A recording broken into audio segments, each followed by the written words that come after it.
Hi guys! So our menu for today is butter shrimp. Tara, luto na tayo! So first of all, ihanda muna natin ang ating fresh na mga shrimps.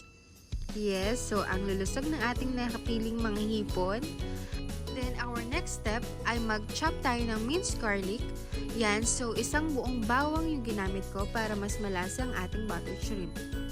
Always remember na the more the bawang, the more the yumminess of our shrimp. And syempre, hindi naman mawawalang ating margarine. Pwede ding butter, kung anong available nyo sa bahay, pwede nyo gamitin. But for me, I prefer margarine. Kasi wala naman akong choice eh. Wala din naman akong butter. So, margarine yung gagamitin natin.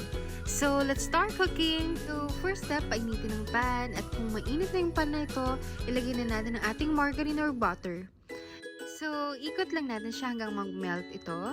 And take note, i-low fire lang natin para hindi masunog yung ating bawang.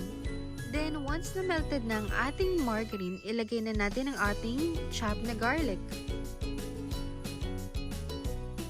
Ayan, so halu-haluin lang natin. Then, ako kasi, prepare ko, i-toast ko yung bawang para mas malasa siya. So, pag nakita nyo ganito na yung bawang natin, pwede natin ilagay yung ating hipon. Then, once na malagay na natin yung ating hipon, syempre, lagyan natin ng salt and pepper. Sorry guys, I forgot to video that part, pero lagyan niyo siya ng salt and pepper.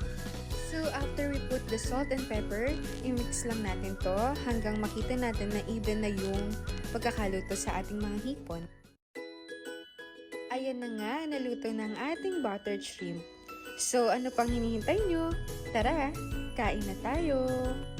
Thank you for watching everyone. Please don't forget to like and subscribe to my channel.